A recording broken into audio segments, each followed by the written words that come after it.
Well, we've been focusing through the day on the many visits that the Duke paid to the Commonwealth. So let's speak to Reverend Ambassador Guy Hewitt, who was the former High Commissioner of Barbados to the UK, and he met the Queen and the Duke of Edinburgh numerous times. Thank you so much for being with us. How will you remember the Duke? I think first and foremost for a shared love of the Commonwealth. He loved the family of nations as I do and many do, but I think he was an extraordinary figure who lived an extraordinary life and helped connect the Commonwealth through his personal interaction with the people and the cultures. The Queen's challenge, I think, through their marriage was somehow to harness Prince Philip's energies in the service of the Crown. And a lot of that spirit was invested in travelling around the Commonwealth. He made a lot of solo visits and a lot of solo visits to Barbados. Correct.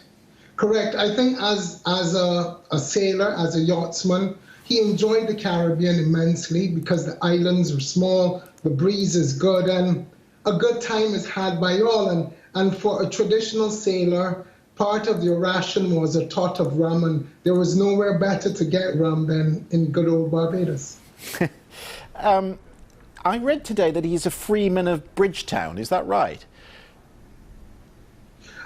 I think through his Masonic links, there was a connection with Barbados as well, correct? Right. What did that entitle him to? Was there any special role that gave him as a free? No, I think it simply sought to underscore the relationship between him and Barbados, between the monarchy and Barbados as well, as the husband of our head of state, as the consort of the Queen. Now, I know you have enormous respect for the Queen and for Prince Philip and the role that they've played within the Commonwealth, but you're also of the mind that Barbados should become a republic. Am I right? Correct. And it is a journey that the country is making now.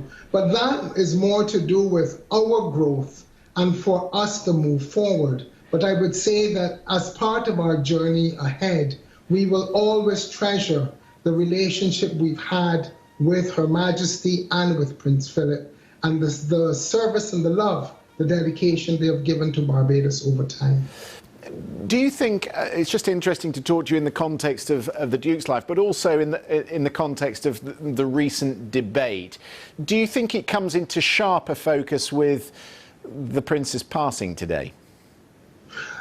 Well, I guess what we are coming to terms with really now is the end of an era. And it is always hard when we have to bring closure to individuals, personalities, contributions that have been so immense. And we will be forever grateful for Prince Philip's role, but we are seeing His Royal Highness with the closure of that chapter.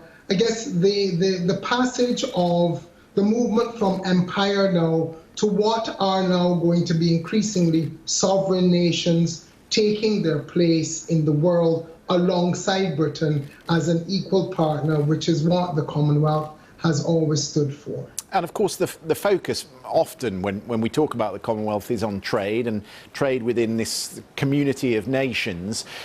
But talk to me about the influence he had on young people in Barbados. We've talked today about the Duke of Edinburgh scheme, which is present in 130 countries around the world. Was it present there in Barbados? Did it give young people an opportunity?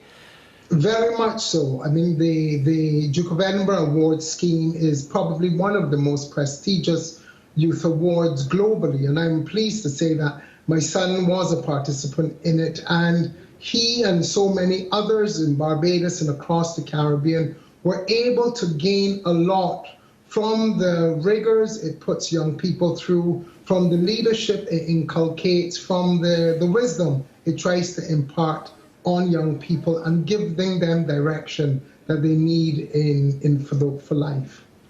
Ambassador Guy Hewitt, very interesting to hear your recollections. Thank you so much for joining us. Thank you. Thank you, and condolences. Thank you very much.